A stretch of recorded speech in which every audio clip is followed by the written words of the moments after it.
बहनों की लालची भाभी। करिश्मा, रेशमा और मनीषा 3 बहनें हैं। उनका एक भाई भी है, मयंक। मयंक अपनी बहनों को बहुत प्यार करता है, लेकिन मयंक की पत्नी सविता इस मामले में मयंक से बिल्कुल ही अलग है। वो अपनी ननदों का जितना बुरा कर सकती है उतना बुरा करती ही रहती है और अपनी ननदों पर हुक्म भी चलाती है। करिश्मा, करिश्मा, तुमने अभी तक नाश्ता नहीं बनाया? तुम्हारे भैया को ऑफिस जाने में देर हो रही है। हाँ भाभी, बस अभी बनाती हूँ। करिश्मा, तुम ये ढीलापन छोड़ दो। कल को पराए घर जाना है। वहाँ अगर तुम इस तरह से काम करोगी तो लोग क्या कहेंगे कि माँ ने और भाभी ने कुछ सिखाया नहीं। और तुम्हारी दोनों बहनें कहाँ हैं? अब रेशमा मार्केट गई है और मनीषा सो रही है। क्या? सुबह के 8 बज रहे हैं और ये महारानी अभी भी सो रही है? ये कहते हुए सविता अपनी सास दुर्गा देवी के पास जाती है। माँ जी, देख रही हो अपनी बेटियों के तौर तरीके? क्या हुआ बहू, सुबह सुबह क्या कर दिया मेरी बेटियों ने? अरे एक तो अभी अभी उठकर किचन में गई है, दूसरी सुबह सुबह बाहर चली गई और तीसरी अभी तक सो रही है। क्या करूं मैं इन तीनों का, मैं तो परेशान हो गई हूँ।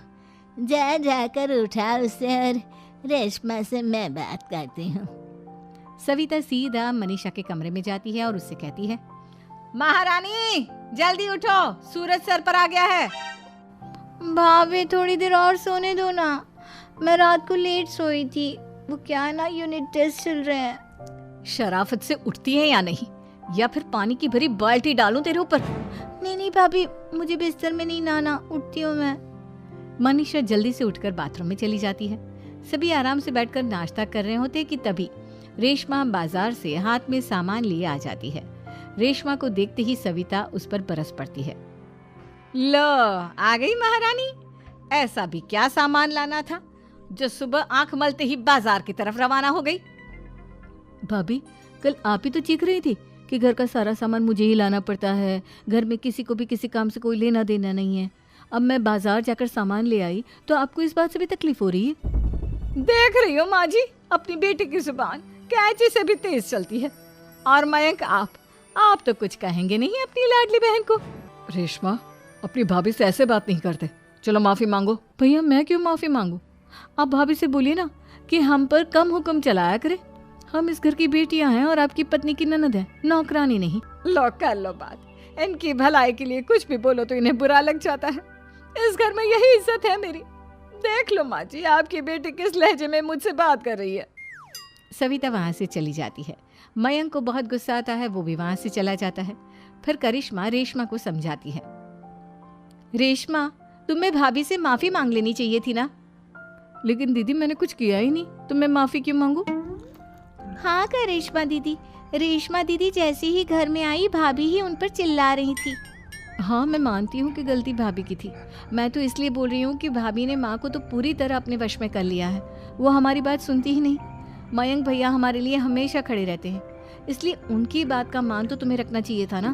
कोई फायदा नहीं दीदी, कुछ दिनों की बात और है, भाभी उन्हें भी हमारे खिलाफ भड़का देंगी।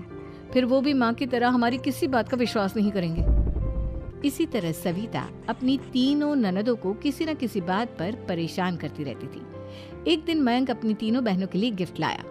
क्या रेशमा, ये तुम्हारे लिए हार का सेट। रेशमा, तुम्हारे लिए सुंदर सी ड्रेस। और मनीषा, तुम्हें किताबें पसंद है ना, तुम्हारे लिए किताबें लाया हूँ। थैंक यू भैया। थैंक यू भैया। थैंक यू भैया। करिश्मा, तुम्हारा नेकलेस कितना सुंदर है। ये भैया कहाँ से ले आए होंगे? मैंने भैया को 3 दिन पहले फोन पर ये डिजाइन दिखाया था और आज भैया ये ले आए। सविता तो अपनी ननदों के गिफ्ट्स देखकर जल गई और करिश्मा का नेकलेस तो उसे भी बहुत पसंद आया था। अपनी बहनों के लिए कितना अच्छा नेकलेस लेकर आए हैं, मुझे कभी कोई गिफ्ट नहीं दिया। मैं आज ही ये हार चुरा लूंगी। रात में सविता करिश्मा का हार चुरा लेती है और इसी तरह उसे अपनी ननदों की जो भी चीज़ अच्छी लगती वो उसे मांगती नहीं, बल्कि रात के अंधेरे में चुरा लेती। इसी तरह दिन बीतते गए और सविता ने मयंक के दिल में भी उसकी बहनों के लिए नफरत पैदा कर दी। एक दिन मयंक ने करिश्मा और रेशमा के लिए रिश्ता देखा और ये बात उसने घर में सबको बताई। माँ, करिश्मा और रेशमा के लिए बहुत अच्छा रिश्ता आया है। वो लोग कल इन्हें देखने आ रहे हैं। आप और सविता मिलकर सारी तैयारी कर लेना। ये सुनकर करिश्मा और रेशमा खुश हो जाती हैं, लेकिन सविता सोचती है, अगर इन दोनों बहनों की शादी हो गई तो घर और बाहर का काम कौन करेगा? मनीषा तो एक नंबर की कामचोर है, उससे तो किसी बात की उम्मीद लगाना ही बेकार है। मुझे इस शादी को रोकना होगा।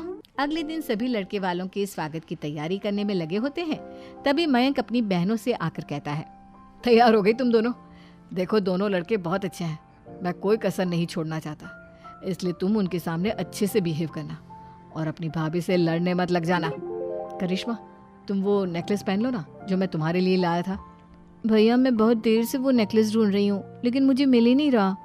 क्या तुमने नेकलेस खो दिया? तुम्हें पता भी है वो कितना महंगा था? तुम कोई काम ढंग से नहीं कर सकती। मयंक गुस्से में वहां से चला जाता है। थोड़ी देर बाद लड़के वाले भी आ जाते हैं। वो दोनों बहनों को पसंद कर लेते हैं और रिश्ता पक्का हो जाता है। लेकिन सविता के दिमाग में तो कुछ और ही खिचड़ी पक रही थी। वो पंडित जी के पास करिश्मा की कुंडली लेकर जाती है और उन्हें पैसे देकर करिश्मा की कुंडली बदलवा देती है। जब लड़के वालों के पास करिश्मा की कुंडली जाती है तो वो दुर्गा को फोन करते हैं। बहन जी, हमने करिश्मा की कुंडली अपने पंडित जी को दिखाई थी। आपकी बेटी की कुंडली नहीं बल्कि दोषों का पिटारा है। देखिए, मैं और मेरे पति इन सब बातों में बहुत विश्वास करते हैं, इसलिए हम आपकी बेटी से अपने बेटे की शादी नहीं करा सकते। इस तरह करिश्मा का रिश्ता टूट जाता है और सभी घर वालों को बहुत दुख होता है। अब कविता सोचती है, चलो करिश्मा का तो रिश्ता टूट गया, अब रेशमा का भी रिश्ता तोड़ना है। क्या करूं? अब सविता आवाज बदलकर किसी अननोन नंबर से रेशमा के होने वाले ससुराल में फोन करती है। हेलो, मैं कौन हूँ कौन नहीं ये आपके लिए जानना ज़रूरी नहीं। बस इतना सुन लो कि रेशमा का 2 साल से किसी के साथ अफेयर चल रहा है। बस रेशमा का रिश्ता तोड़वाने के लिए सविता का इतना कहना काफी था। अब रेशमा का भी रिश्ता टूट गया। मयंक और दुर्गा देवी ने रेशमा को खूब खरी खोटी सुनाई और उससे बार बार उस लड़के के बारे में पूछने लगी। आप दोनों मुझे क्यों परेशान कर रहे हो? अरे कोई लड़का होगा मेरी लाइफ में तो मैं बताऊंगी ना, जब कोई है ही नहीं तो कहाँ से लाऊं मैं कोई लड़का?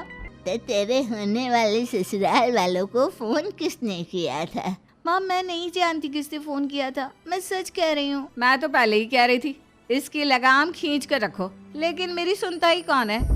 आप चुप रहिए भाभी, ये सब आपका ही किया धरा है।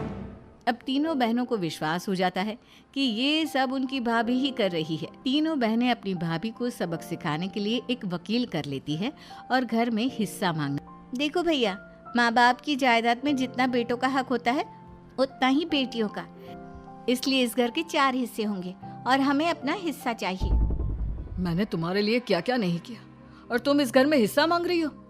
भैया, आप और माँ हम बहनों की कोई बात नहीं सुनते हो और भाभी हमारी शादी नहीं होने देगी क्योंकि उन्हें लगता है कि आप हमारी शादी में ज्यादा पैसा लगाओगे और उन्हें हम जैसी फ्री की नौकरानी कहाँ मिलेगी।